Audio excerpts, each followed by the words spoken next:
Amal found herself in the early days of summer 2020 on an airplane halfway across the globe from Beirut, about to land in Los Angeles.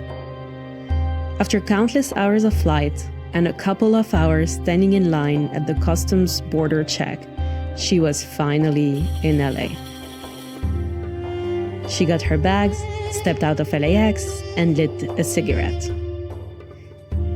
Amal sat on the side of a large concrete planter box, smoking slowly, before her cab arrived and snapped her right out of it. The first thing the cab driver told her while helping her with the luggage was that it was 5 p.m. and peak traffic time on the highway, so he would drive instead through inner streets to try to get her downtown in under an hour. Amal sat by the window and looked out. She was overwhelmed by the new scenery. She was driving through what looked like endless suburbia. Every house looked different, and the change of neighborhood was barely noticeable. There were a lot of tiny houses with pitched roof, despite the sun all year round. Endless front porches and front yards with variable depth.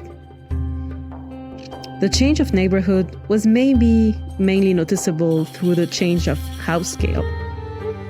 From one block to the other, the houses doubled and tripled in size.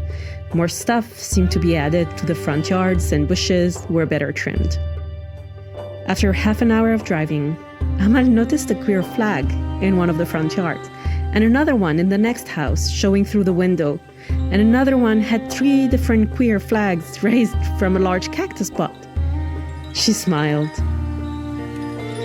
In that moment, she felt the warmth of the sun of California reaching her heart and calming her nerves. She was in a place where she could belong.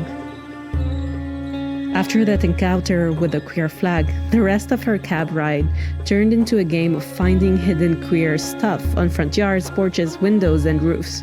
She looked for signs of her culture, the one she had been longing to be free to belong to.